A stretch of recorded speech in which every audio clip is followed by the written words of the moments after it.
Diana's the program manager at the Children's Transitional Residence, and she's going to talk to us today. Woo! Yay! And she's going to talk to us today about strategies for engaging families in treatment with children and adolescents. Yes, thank you, Amanda. Thank you. Yeah, welcome everybody. Good morning. I hope to make this lecture informative, but also engaging. So anytime you guys have questions, don't hesitate to ask. So as Amanda said, I'm the program manager of the Children's Transitional Residence here, which is a psychiatric community home for children 5 to 11. So I'll be talking about engaging children, adolescents, and adults and families in treatment. All right, so I think it's important to think about who is coming to therapy. You can kind of see that title, sorry. So thinking about, the age of the clients, right, their gender, race, socioeconomic status, just that gives you some background, just some simple, immediate information that you get at the time of intake as to, who's coming to treatment. Okay, and that might help you then to understand what kind of language you use, how you really talk to them, how you will theoretically engage them in treatment. So yeah, what type of treatment, right? So obviously the differences in your setting may vary on how you connect and engage with your children, youth, and families. So for outpatient, right, we can assume, presumably, that they made the decision on their own to come.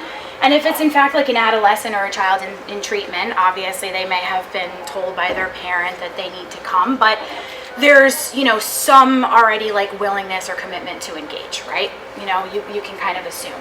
But obviously if, they're in these other types of settings, clearly like, hospitalization, it may be involuntary, right? And I know that I had previously worked with clients who were incarcerated. And interestingly enough, you would assume that because of their setting, that they're in jail, that it would be, mandatory, but not necessarily so. So we had a lot of, voluntary clients, but I have to say that there were vast differences between those that were voluntary, right, and that those that were on probation or parole that were, told that they had to as a part of their treatment, right? So then again, the kind of style that you use or what you do in order to engage would vary on the setting.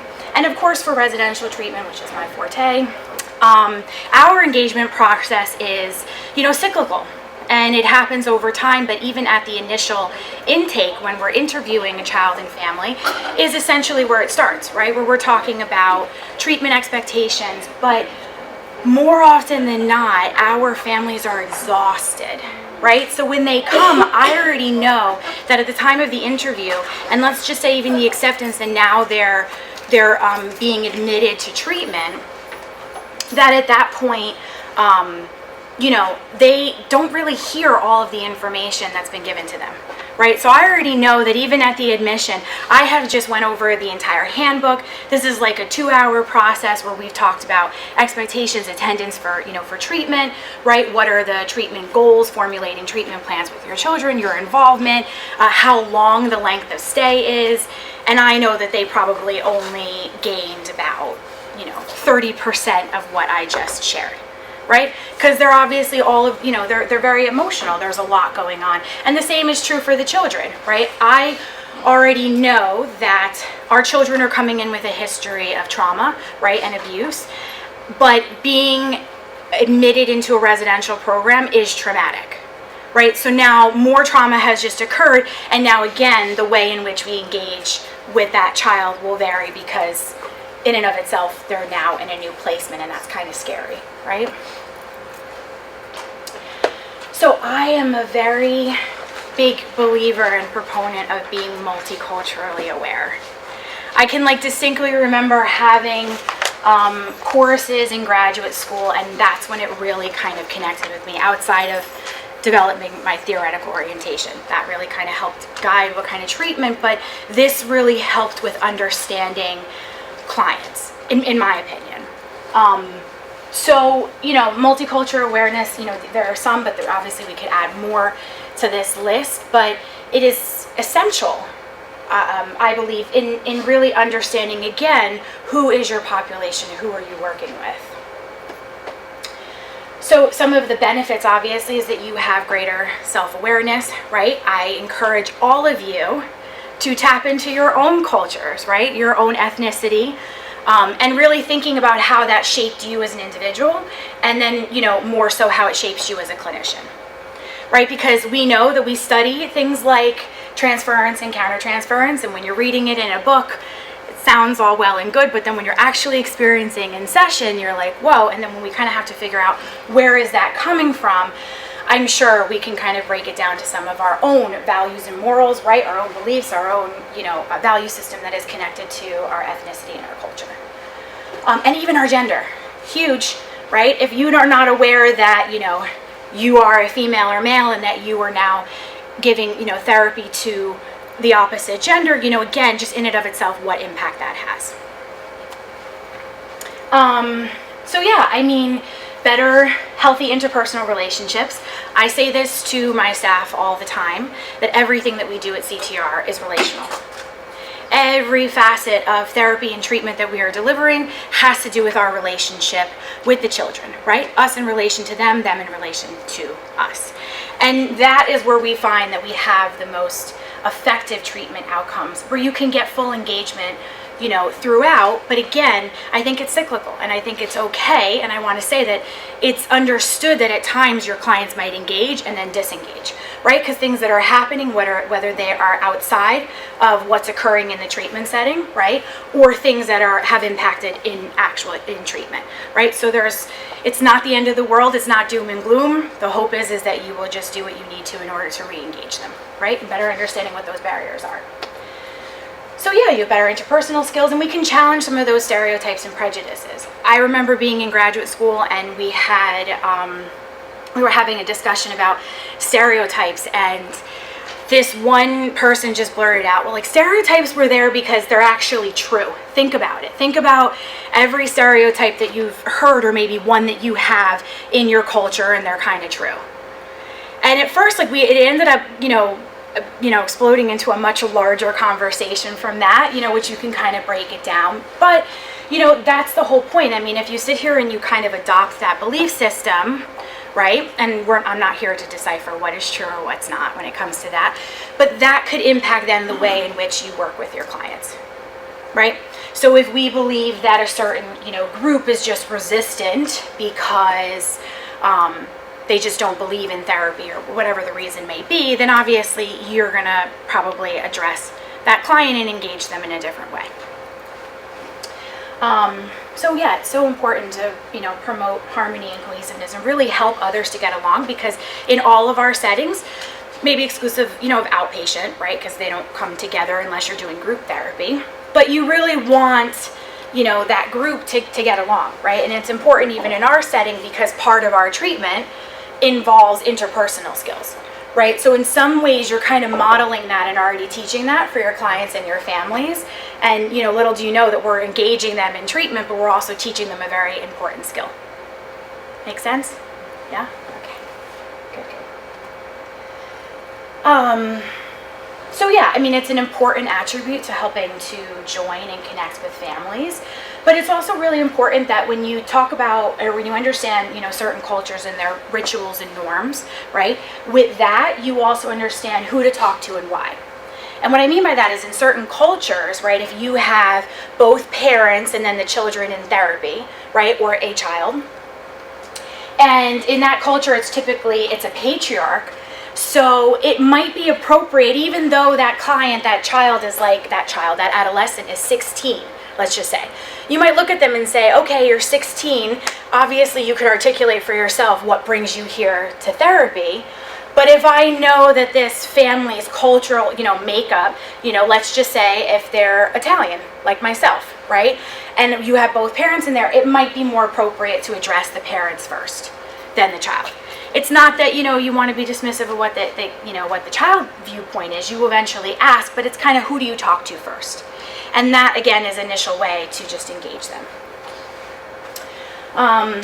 Understanding the impact of age and gender, what's the reason. And then trauma. It's very sensitive, right? Because we can understand trauma in a different way, and we can help our clients to understand that their experiences have affected them, and that's what therefore then, lends itself to risky behavior, poor relationships, right? Substance use, all of that, right? Which we can connect to trauma. But some of our clients would be like, what are you talking about?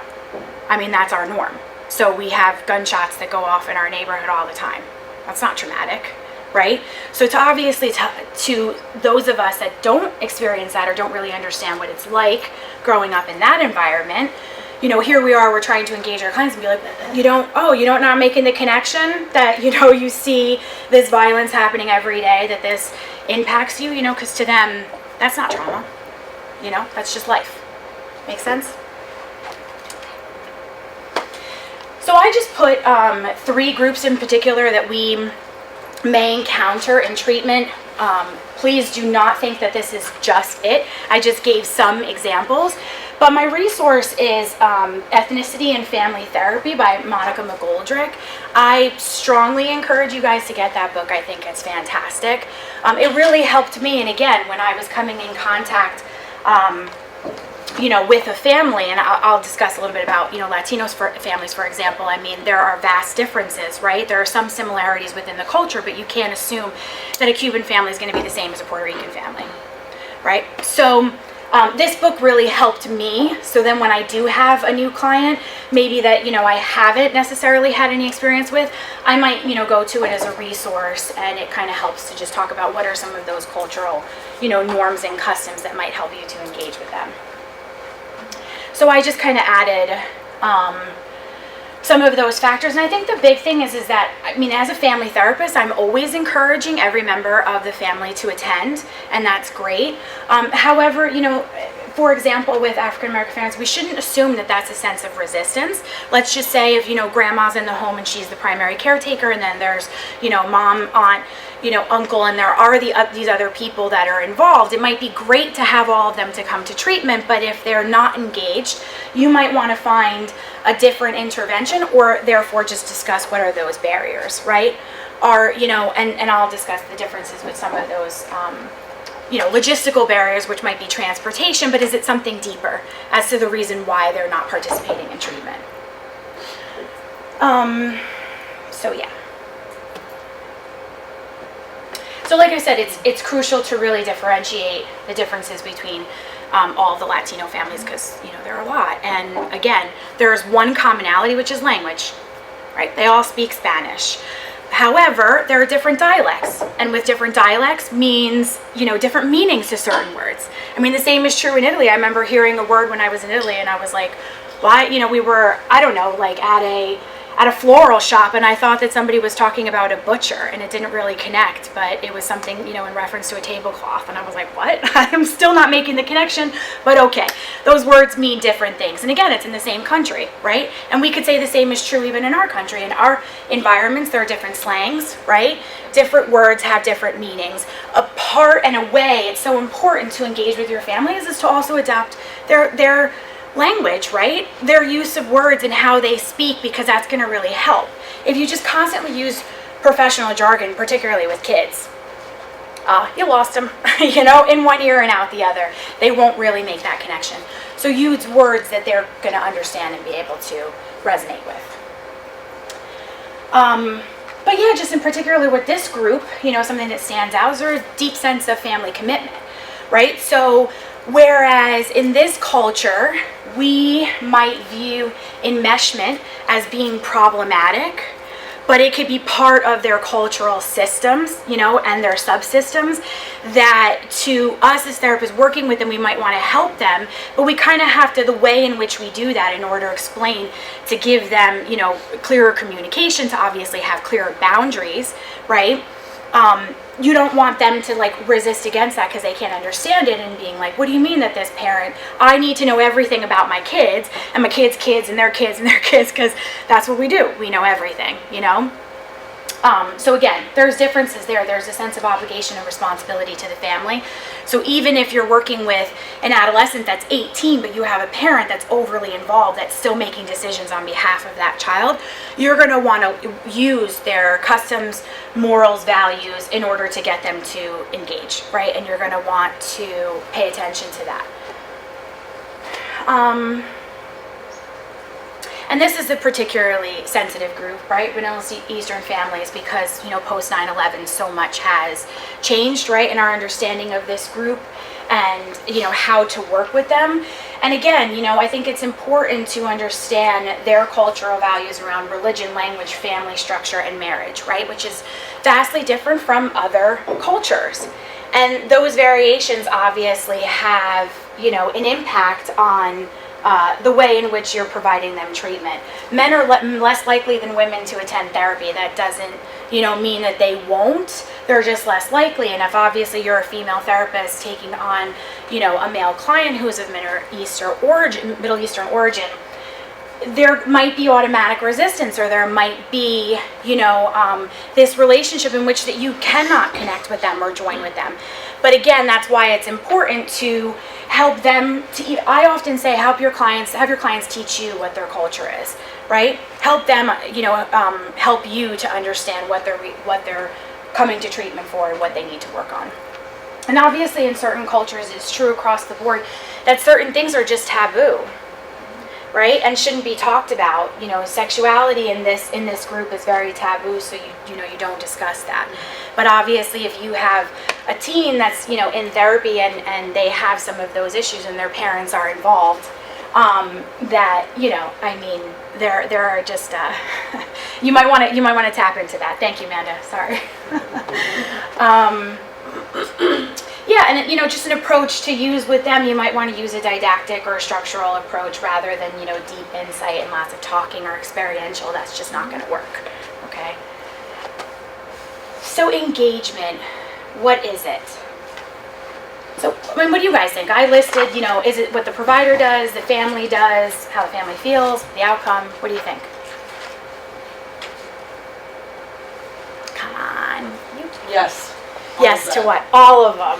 Why do you say all of them? Starting with what the provider does, because we're talking about the work that we do. So I think part of it, the initial piece in terms of the setting the scene for the experience is our responsibility. Right. You guys agree? Yeah? So what about what the client or family does? Is that part of engagement? Yeah, right? Amanda did, the answer is correct, yes. So Amanda was right, it's all of the above. But why? So what is it about in particular that the client or family that's doing that is part of engagement? Depends how much they engage with us. Right? So depending on how much they're going to give us, it's going to direct how we're going to proceed with therapy.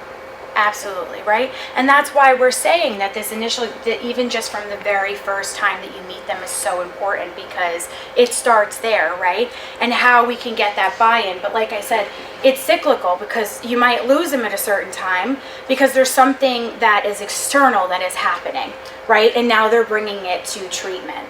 And sometimes you have to shift gears. We, even as therapists, have agendas ourselves, right? Whether we like to admit it, we have certain goals. Sometimes our treatment is, decided by time, right? So therefore, you might not have this long-term therapy where you could work with this client for 2 years. You might only have a few months. So how do you engage and how do you work with that time limitation that you have? But it's very important about how they're feeling, right? And why they're there. Like I said, my families come and they're utterly exhausted and sometimes ready to fight. You're so tired, yet you got a couple more rounds left in you, right? And they're just there to go. And even when you're explaining certain things, and I know at the time of the initial interview, I explain how involved and how high the expectations are for treatment. They are required to come weekly for family therapy. And I know some of them live in Atlantic City. So I understand that. So then we talk about, well, what are some things that we can do to help then? Since you're so far, can we do phone conversations? Can it be bi-monthly? You know what I mean? So we can work that out. But then, yeah, that sounds great. Yeah, where do I sign? Yeah, just need my kid. out of the home. Yeah, yep, okay. By the time that they come for admission, we reiterate that information. And then even then, sometimes it's like, yeah. And then, within the first 2 weeks, clinicians, already made multiple contacts to get them engaged, remind them their first treatment team meeting. And all of a sudden it's like, I can't come, I have work, I can't do this. It's his problem that he's there, he needs to work on it. And then all of a sudden you're like, oh, here we are, right? And now this child is here, and there's only so much that we can do working with a child, right? So I understand that I have little ones. It is essential that I have an adult involved, right? And if you have adolescents, maybe not necessarily so, but in more often than not, yes, you still need some sort of adult to participate. So their involvement, their engagement really does help the outcome of treatment, even for these children, right? Children and adolescents. So, of course, yes, ultimately it is the outcome, and again, that varies depending on setting, what your purpose is. So, some challenges, right, or barriers to engage them. So the family's willingness to participate, I kind of just, talks about that a little bit. Again, they may genuinely want to, they may just not know how, or just the process itself is very scary. And then I think it's really important to understand, what are their past experiences? So I know that when they come into therapy, I'm often asking, have you ever been to therapy before, and what was it like? And sometimes if I hear that, I had some good therapists, some bad, great, tell me what the differences were, right? And I think that, the classic theme across the board is just being misunderstood, right? Who in here has ever felt misunderstood? It's the worst, right? Like, why don't you just get it? And again, it's because from our family's perspective, like, this stuff is real, right? And they sometimes express it in such a way where they catastrophize things, right? And they come across as very helpless or hopeless. And here now, you're just meeting with them. You don't really have any rapport yet. It's just started, and how do I get to engage them? Because I really, you empathize, you feel their pain, right? But you know that you have such a short window to engage them, because as soon as they leave your door, especially if you're in an outpatient setting, right? Then you don't know whether they're going to come back or not, right? So, parent and family stressors, right, can avoid their engagement in treatment. If you have a child, classic in my setting, who is there for identified behavioral issues, right, and obviously trauma, neglect, abandonment, the list goes on. You look at the family structure and dynamics, and then you have two parents who are involved, but completely, disengaged, and there's an immense amount of marital discord. So both parents don't see eye to eye, but then you're on a mission to help them to help their child, right? So sometimes we end up doing therapy that we didn't intend on doing, right? And that's where part of like that joining, or right in the moment, you're having a session with them. It's really supposed to be a treatment team meeting, but it kind of turns into a, quasi-family session, because you're needing to address this, this stress. And until you get past that, you might not be able to really get full engagement in treatment. And effectively addressing, what are their, their needs, right? And again, that's going to vary depending on the setting, but particularly in, community-based settings like us, we have to provide that information. Again, sometimes, and I'm sure Amanda can attest to this, like, the hospital, you might see the same client, same kid 4 times, 5 times in a year, right? So they might have, maybe not, let's hope not, but you might then, they had that initial, experience, and they were there and they got help, and then they had to come back again. Sometimes that parent might come back and be like, we're here for the second time. What did you do the first time around? Like, you didn't really help. Are you really helping? So again, it's really just understanding what are the parameters around treatment. What are the things that we can or can't, do in that time. Again, depends on setting. Not necessarily having the resources, right? So I'm going to talk about different barriers, but obviously logistical barriers are huge, and more often than not what's presented from a family or a client, and they may not necessarily be the actual issue. You know what I mean? Just saying that, like, okay, I can't come because I can't find a babysitter, or and there might be ways around that, or I don't have money, for transportation. And it's a very real thing. And sometimes when that does happen, and it's not just, an excuse or a barrier because there's something else going on in therapy that they don't want to come, I often then look to other resources to assist them, because I don't want that to be a reason why you can't come, because it's very real. Transportation is an issue. If you are living in an urban setting and you don't have, a car, I try to use the fact that we have, the New Brunswick train station right here, and then find ways that we can, connect them and then provide them with funds so that they can come to therapy. And sometimes, there's just, scarce resources in some of these communities about what therapy is and different treatment, right? And it may not be all accurate. So now you're coming in and you're already trying to, and I'm sure you guys can experience this even in a school, right? There are vast differences between a mainstream school to a therapeutic behavioral school, right? And the different expectations, but you're having to explain, and they're like, well, my former school, and you're like, I know. So you hear their past experiences, and then you help connect with them with what, you're intending to do with them. And then again, some stigmas, associated with mental illness, right? And again, that factors in culture as well. We don't really, talk about that. We don't talk about, so-and-so's sexual trauma. That doesn't, that didn't happen, or that's not something, Uncle Charlie having bipolar disorder. It's just, nope, not today. We don't talk about it. I don't know what that is. He's just moody. Just, he has his mood swings. He's a little weird. We're not gonna actually address what it is, right? And then concerns about confidentiality, which I know came up more so with adolescents. When I was working with them, a lot of times they would come and say, like, what I'm telling you right now, are you going to tell my parents? And then we had to kind of, again, reiterate what is confidentiality. What are those things? And depending on the age, and you, depending on your setting, you as a therapist, right?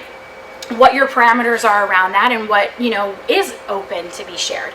But then that's also really important for you to go back to, your ethics, and also have that awareness, right? If a child, if an adolescent comes to you and talks about being sexually active, or for that matter, having an STD, that's not something that's reportable to their parents, right? And that's what you have to be able to decipher. So it's important that you know that as well. And again, knowing, your population, but confidentiality is a big one. Sometimes they won't share, thinking that they think everybody's going to know. And then isolation, of course. So perceptional barriers, right? So these are what, the client's perception from past experiences, right? Again, cultural influences, age, gender, socioeconomic influences, right? Mental health issues. They all factor into what are some of these, as I say, perceptional barriers. So a poor therapeutic alliance, right? That's a pretty obvious one. Yeah, at times parents can feel, disrespected by their child's therapist because they're now coming into therapy and they're given, feedback and some suggestions and tools, right, and interventions to use. And it's like, who the hell are you? You don't know my kid.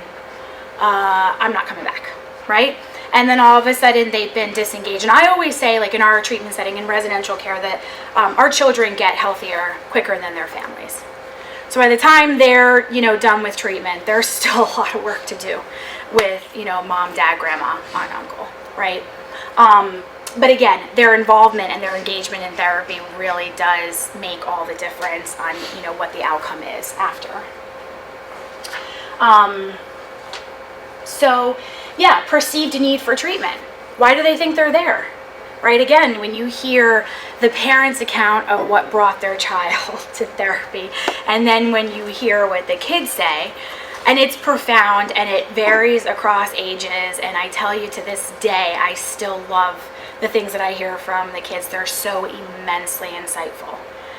This is another part where, resilience is huge, right? When you really tap into human resilience, it's incredible. And you can see how resilient these kids are and how insightful when they're like, you know what, mom and dad, if you would just get your stuff together, maybe I wouldn't be here. And it's like, oh my God, ding, ding, ding, you're so right.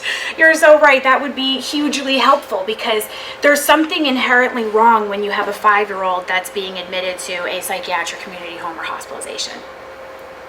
Okay, kids don't just all of a sudden grab knives from kitchens and say they're going to kill people at 5.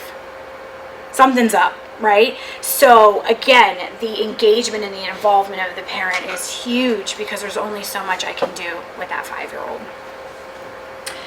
So again, and then I think that's where, we help to reframes for them, like what brings them to treatment, and then you can kind of see what some of those things, and then when you reframe and you're being very mindful of the age, right? Where they come from, their gender, the language that you use, that's very engaging. And that will hopefully then get them to see how you just reframe the problem, right? And even that matter, maybe the identified patient or patients. Make sense? Okay. So the perception of the barriers are obviously if there are poor relationships in the past, or even with certain settings, right? So I have families that come and their child has had multiple hospitalizations. So now we're at like our 5th hospitalization, maybe our 4th failed resource home. They're now 11 up, potentially for adoption, but that family is not really sure whether they really want to keep them, depending on whether you fix them or not, right? If you can make them better, maybe then I'll decide afterwards. So some of that is just because, we've been here before. We've had so much therapy. Doesn't work. They don't listen. They don't want to change. I did my part. I do everything for this kid. I'm here all the time. I attend appointments, right? So, again, some of that is very real. Their experiences may be true. They may have encountered, poor experiences. And like any one of us who've been in a hospital room or waiting for screening, it's not supposed to be rainbows and unicorns, right? Like, it just doesn't make sense. That's not supposed to have, like upbeat music where people are dancing and swinging and being like, oh, you're coming in for more meds? All right, fantastic. Me too. Things are great. I'm going to get help. Maybe in 2 weeks, I'll see you. We can hang out. It doesn't work that way. Instead, they're completely disheveled, right? They're distressed. They're feeling helpless and hopeless. They're confused. They're scared. So how do you engage them and then, respectfully understand that their experiences could have been poor and that they don't really have all of the information, right? They may have been involved in the system, but they don't really know it, and then they sometimes view you as part of the system, right? So like when we have families that are DCP&P involved, they're still looking at it as like I'm an extension or of DCP&P. And I often look at the workers and I say, hey, no disrespect, we are nothing like them, okay? We are not here on the same mission. We work together, but we're not like them. And that's really to help, because sometimes what they're afraid of is that I'm going to take away their kid. That I'm not going to have their kid come back after treatment because, I'm giving those reports to DCP&P and then all of a sudden, their rights are terminated. That's important to make that distinction. Not that I don't want to partner with DCP&P or see their value. They're very valuable. But I don't, also want to dismiss the fact that like there's differences. I'm not a DCP&P worker. I'm a therapist. So expectations about therapy. Who do they think should be involved and why, right? Sometimes we get parents that come and say like, I don't have a problem with Johnny. It's him and his mom, so they need therapy, not me, So I think it's also important to try your hardest to get as many people involved, but also understand that that may present a barrier, and it may not be because they don't want to come to treatment. And then, what are their beliefs about the therapeutic process, and what is their understanding of trauma? Do they even believe trauma exists? Do they believe it's a real thing,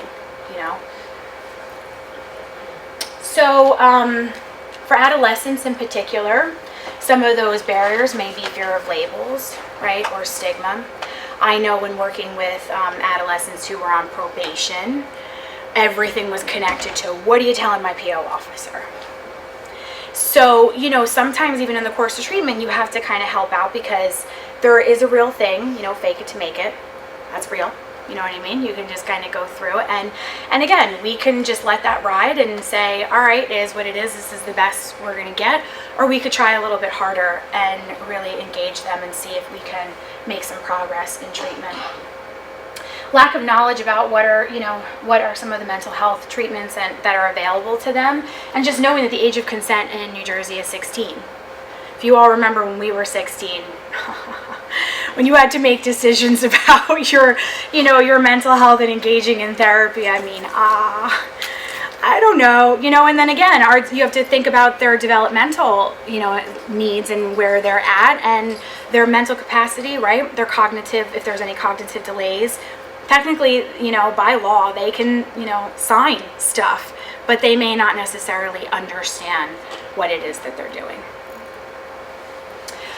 Details are very important about the treatment process, right? And especially with adolescents, I, encourage them to ask a lot of questions. Is there anything that you're confused about, right? Because again, that's going to get ultimate buy-in and engagement. You never want your clients to feel tricked, right? Even though that's kind of how they feel sometimes.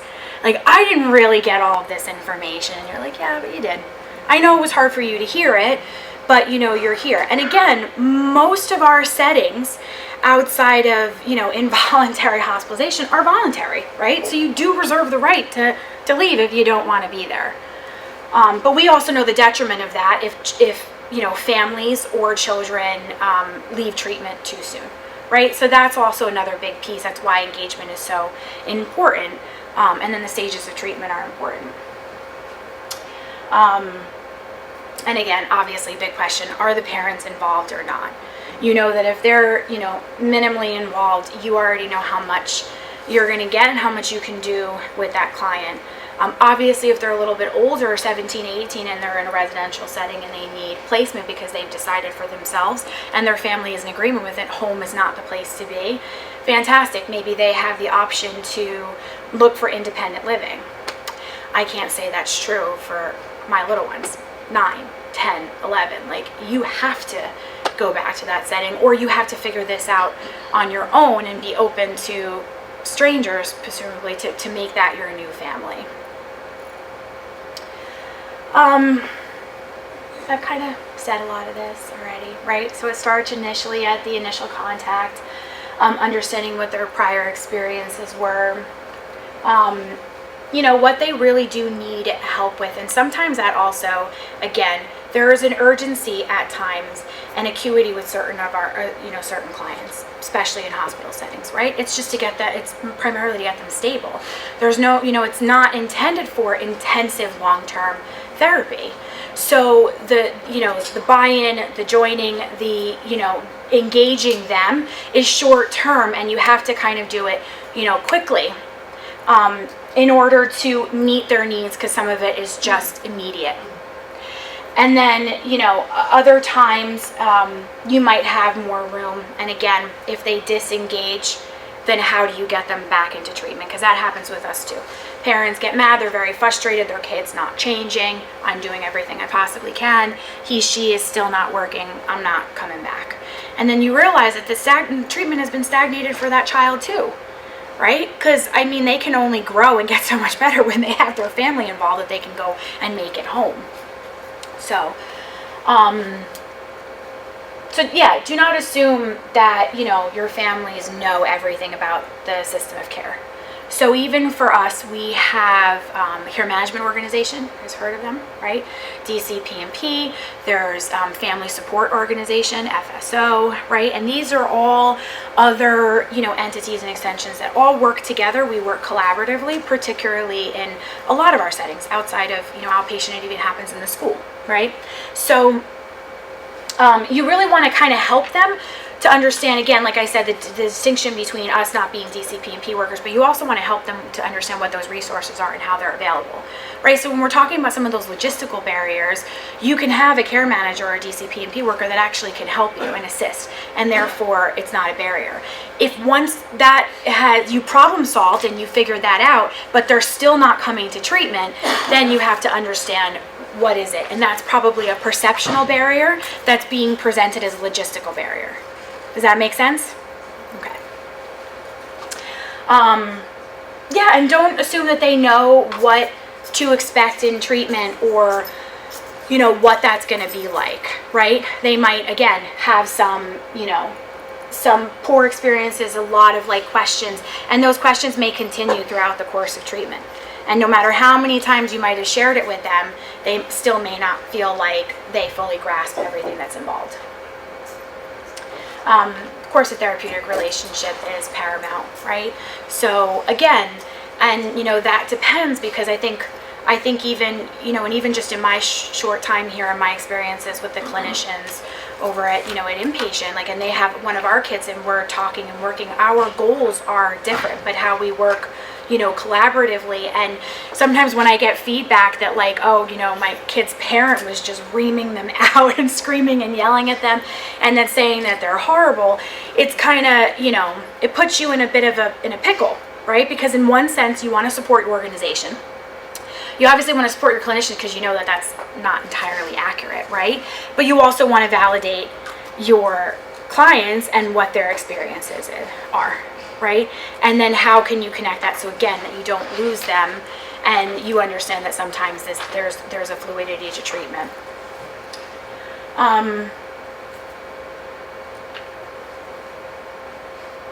Right, and I think it's important to have a collaborative relationship with the families, right? So asking them what they need, being very validating, really gaining their perspective.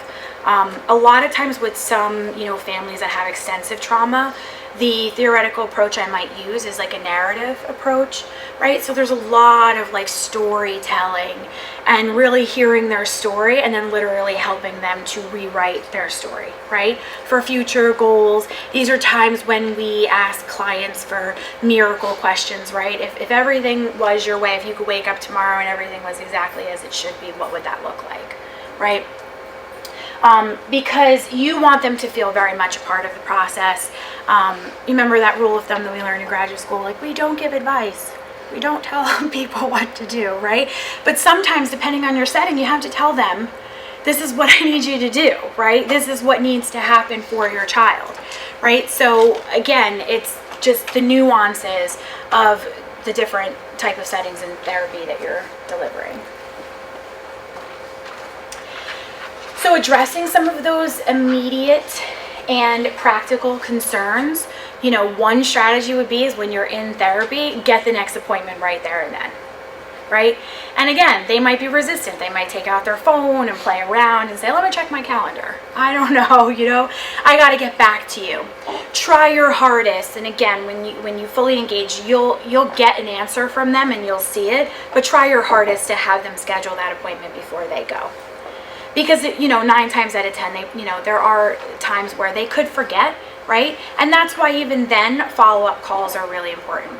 Hey, it was a pleasure meeting you, the other day. I know that you came by and I met you and your son. Are you still, interested? Do you want to schedule that appointment? And then a lot of times, our parents need help negotiating other systems, right? That may include DCP&P, care management organization, right? School settings. They're going to need help on how to gain information, and that could be, one way to not only eliminate perceptional barriers, but then help with those logistical barriers as well.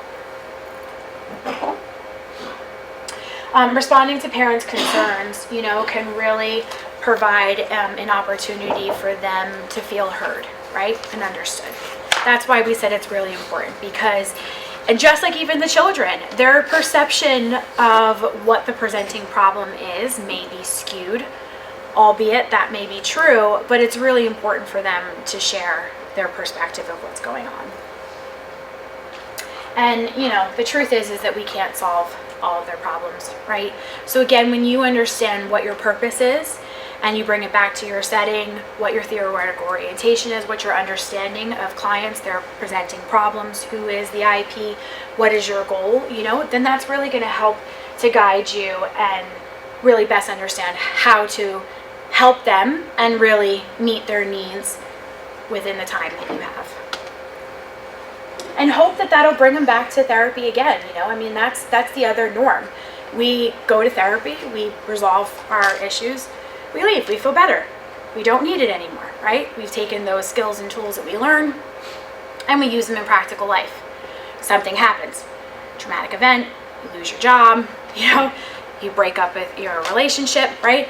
And then you go back to therapy.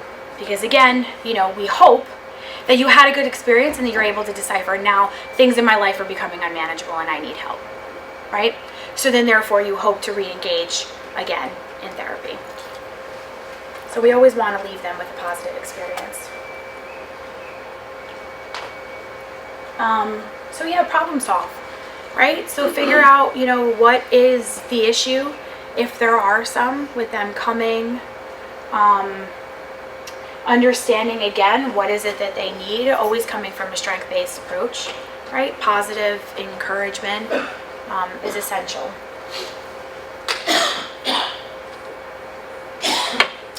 And then, as always, you want to understand your specific population. So, how to, and I just gave some examples, right? How to just meet their needs, and obviously then the acuity and severity of the treatment is going to vary, right? Or again, what's the perception of the problem? It's pretty severe.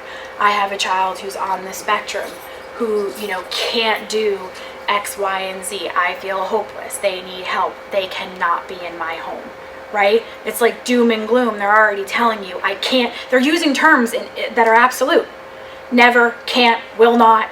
And you're like, oh, this is how we're starting, right? So you kind of then have to, you have to be mindful of that, hear that, meet them where they're at, and then try to engage them and see if you could help them to reframe their problems, right?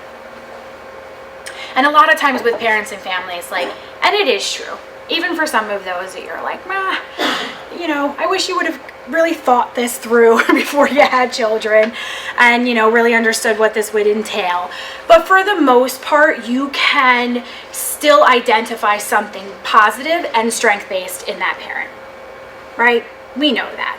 So I think that's really important to highlight that. So even if it's something as simple as their attendance, and I know that they've been pretty reluctant to come to therapy, but then they show up, I'm still going to highlight that, right? And that's another way to engage. I'm really going to praise them for coming, for making the effort. I might even do so if they're late. It's not great.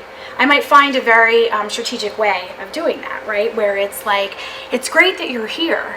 However, can we talk about, why it took you so long to get here? You're 30 minutes late. Was there something going on? And again, that may have been a perceptual barrier, right? That is being presented as a logistical one. Or maybe legitimately it's a logistical barrier, right? I missed the train, so I'm here late. And even our parents need education on how to effectively communicate, right? Share that information, demonstrate responsibility. Totally understandable. You missed the train. I know, you couldn't get here. Our session started 30 minutes ago, or our treatment team meeting started 30 minutes ago.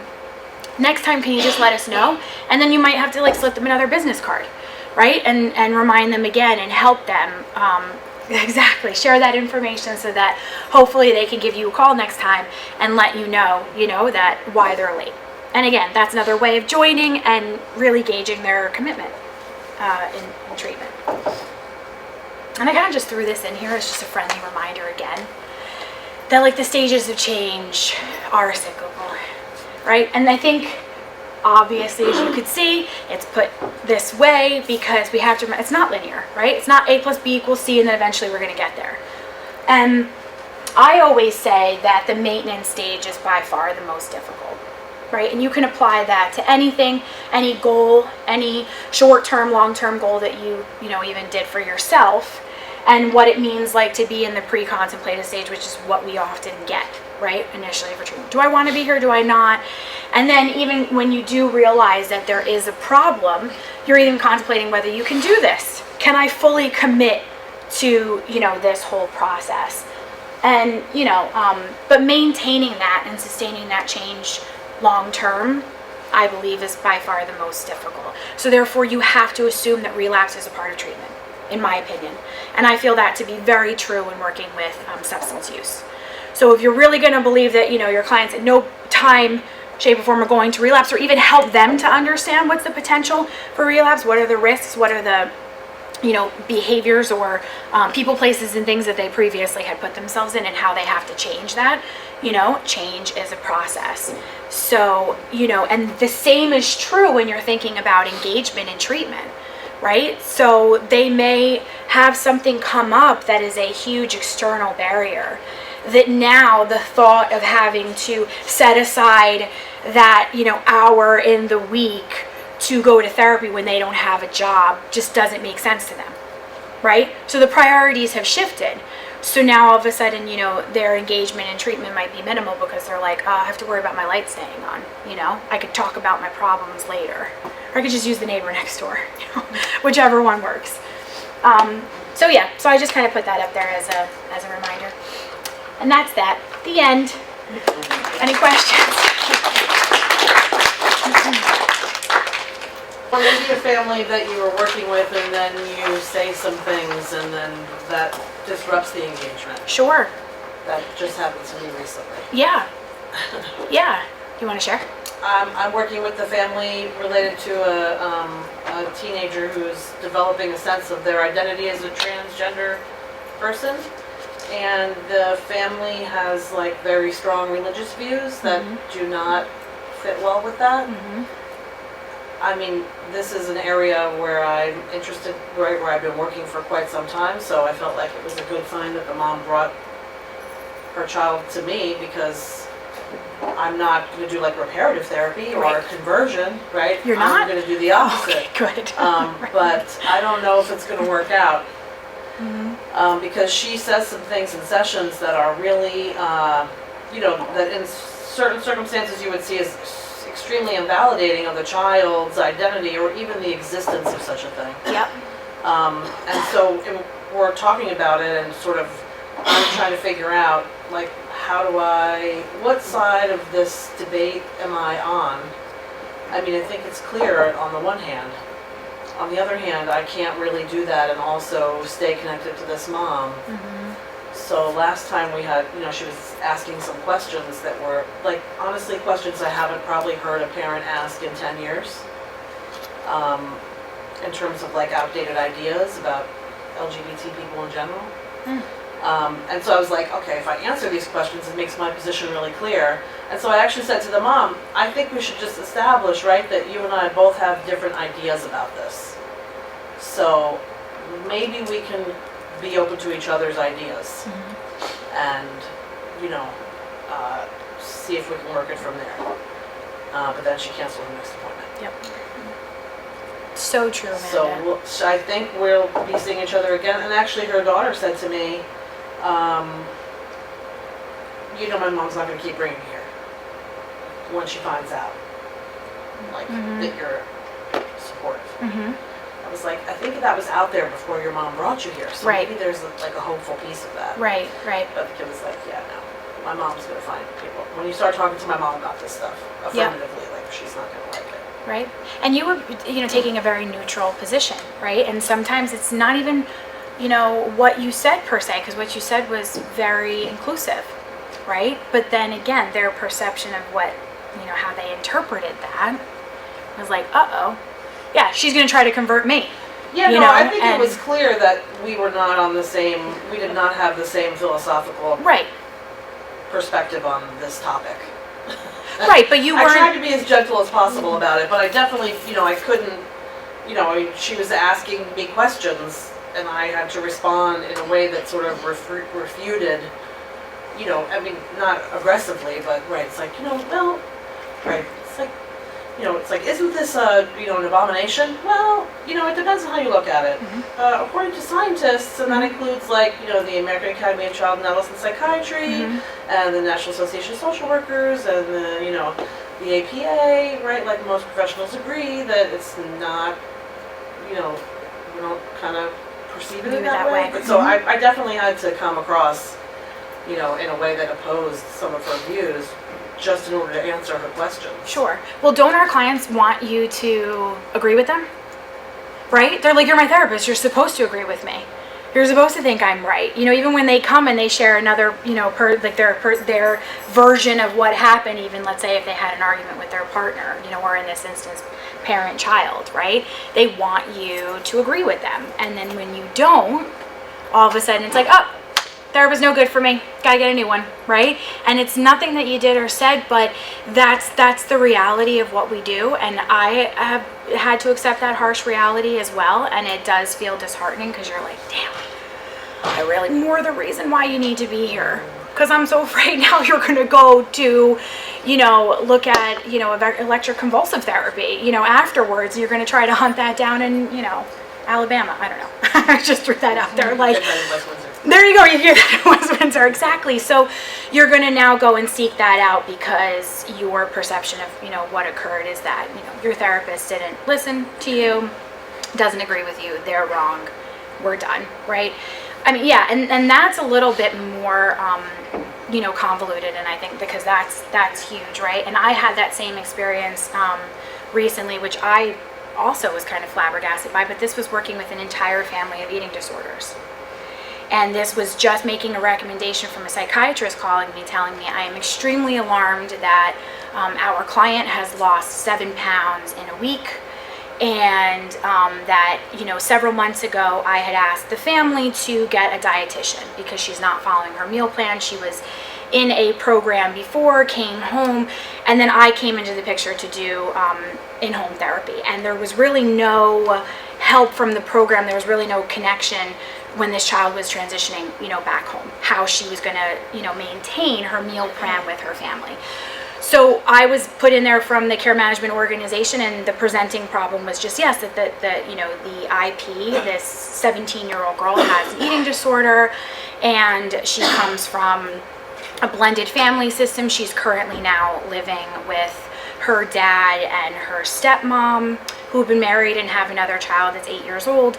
And she was, however, living with her mom, but she had a severe suicide attempt where she ran in front of a car and was nearly killed. And then that got her to not return to mom because obviously it was very problematic, right? And her eating disorder was not being addressed there, so then she goes to dad. And here I come into the picture, and that's all the information I have. And, by session 2, and this is why it's so important to join and engage, because it's how quickly you're going to get the true story, right? What initially presents, because there's a lot of taboo, and that might again be because of culture, because of religious beliefs, right? That like there's only so much that I'm going to share that even I trust you with that information, right? So within, like the second or third session, I found out that every single member of that family had an eating disorder. Every single one of them. Dad, 8-year-old, stepmom, mom, and adolescent. And this adolescent is like raging against this because she's just like, they're going to try to tell me what the hell to eat. How about you pay attention to what you're not eating? And she kind of just, put it out there. So now as treatment is progressing, I get this, very alarming call from the psychiatrist, from, the care management organization, so much so that we set up a meeting. And of course, the biggest barrier was the dad, who was resistant from the moment that he completely did not acknowledge in any way, shape, or form. Instead, he wanted to pull his blood work out and prove to me that he was very healthy, that I look fantastic for my age. And I'm like, yeah, you look like you're about ready to keel over in about 2 minutes, but okay, again, perspective, and how sick they really do believe that they are. And he was clearly convinced that I'm not the problem. So of course, when we're having this, this meeting that's pretty poignant to what's going to be the next course of treatment, because we're not even sure she can stay in the home because it might be a life or death situation. And is the dad there? Nope. So then by the next time it was agreed that like, okay, you need to get a nutritionist, and that's all I was doing. I was doing my part from other recommendations from other practitioners, where it was agreed upon that it's paramount that this client have a dietitian and start addressing her eating patterns. And this dad, and again, it's much different when you're in their home. You have to also, be mindful of engaging with them depending on the space. Right now I'm in their house, right? And I mean, he just became enraged. And because I made that recommendation, I really just said, and I framed it in such a way, which I've used this language before. So you have this assignment to do, to, find a dietitian and to schedule an appointment. What happened with that? And then all of a sudden that turned around to, stop talking to us like we're children. You're asking me if I did a homework assignment like I'm in school. And of course I'm there and I'm like, wow, okay, here's where we're going to go, right? And then that's where, they deflect, and really at that point it was just done. I mean, he basically told me that I was a horrible therapist, that I had no business making this recommendation, that I'm not a dietitian myself, so what do I know? It's not going to help. and that I don't want you around my daughter. And we were just getting through some really intensive stuff, but that's how significant it is, right? There was nothing that I could have done, said any differently, and I still believe that that would have been the outcome, because that's what he was thinking all along. He just needed a reason, right? Sometimes our clients just need somebody to blame and a reason for not, participating. But it really made me feel horrible in some way. And after doing this for nearly 14 years, it's like, it's still like, oh wow, this stuff can still happen. I thought I was, a little bit better at this, but again, when you do some introspection, you realize like, I didn't do anything wrong. In fact, I did my job and I did it really well. But I could not control what that client was going to do. And it's unfortunate because now their experience was one that was wonderful. I mean, I got rave reviews. Diana, come over for dinner, until I challenged them. And they didn't want that challenge. They flipped the script, and now all of a sudden you're the worst therapist in the world, and I don't want you next to my kids. So I just went from, oh my goodness, now their experience is just like, they're going to be done with therapy. Who knows if and when they're going to get back? And more importantly, I'm thinking about the severity of this client, just like yours. Now they left my office. What's going to happen? What's going to happen to that kid? And I think that's another reason why this is my spin on self-care. It's really important too, because our populations are intense, and the intensity for which they present, their issues and stuff, it's kind of really hard sometimes to not have, countertransference, and to not feel that, or feel like I failed. I failed after so many years of being a licensed therapist. I thought I, had it, and I haven't had that experience from the time that I started, and it was not like that. It was never like, you're the worst, you're horrible. I was like, what? Au contraire. I get rave reviews. This is like, I usually score a 10 out of 10. What are we talking about, And it's just, that's just the way it was, right? Because of their perception. I appreciate kind of the conversation around the real complexities of engagement, right? Like I think back when you were talking about grad school, and I had to go to grad school, it's like, we'll do these things, and then you engage. And it's like, this is actually really harder than this in real life. And I think I'm trying to think of like, what do I try to do in my head when I'm in these situations? And I think I try to think a lot about intent and impact. And so I think, for myself as a therapist, my intent in saying something might be this, but the impact it might have on this client, right, might be something very different. Right. And that's not about, my approach being right or wrong, and it's not about the client's understanding being right or wrong, but that, right, when there's differences between two people, right, my intent might be different than my impact. And so, right, my intent might be, in your case, to be really helpful, right, and to check in, to kind of understand, and the impact on that father might have felt, right, differently than your intent. And Absolutely. So how do we balance that, right? That doesn't mean that you don't have any responsibility in therapy, and it might mean that this is how you experienced me, and so right, how can I, bring that? And I think of the mom you're working with, right? Like I imagine her intent. It sounds like this is probably a mom that really deeply cares about her daughter, and the impact that she's having on her daughter is very harmful, and that both of those can be true at the same time. And I think that's what makes this work, right, so complex. Absolutely, because I think the other truth is that our parents have had a lot of trauma, right? Which had, there's underlying issues there that they themselves have not addressed, and now it's playing itself out multi-generationally. And it's right, and it's being or us, all of us, right? And that's why it's so important to have that self-awareness. That's why I also bring in, culture, because culture is so big. And I know for even my program, and shifting in the way we delivered our treatment services was all about shifting culture. And, that was about also the buy-in of the staff. I needed them to believe in the greater mission and understand why we were doing this. And I knew that was going to then impact the manner in which they engaged with the families and the children, right? And so it is pretty, significant, and even sometimes just offering for clients to go and seek their own separate therapy out. Like that just happened last night where, our 10-year-old just told her mom, like, I'm in therapy and so is dad. Why are you not in therapy? And then she went on further to say, and I really don't think it's appropriate that you talk to your gym teacher all the time about me. You go to your spin class and you tell your spin instructor that I'm in a residential program and that, you have issues sometimes with dad. And I think that it's better that you talk to a therapist, because that's a trained professional. Now you also gotta like, you have to gain perspective and say like, you go girl. I was like, give it to her. Tell mom how it's supposed, because she was absolutely right. The manner in which she said it was completely, appropriate. But from, the mother's standpoint, it was like, stay in your lane.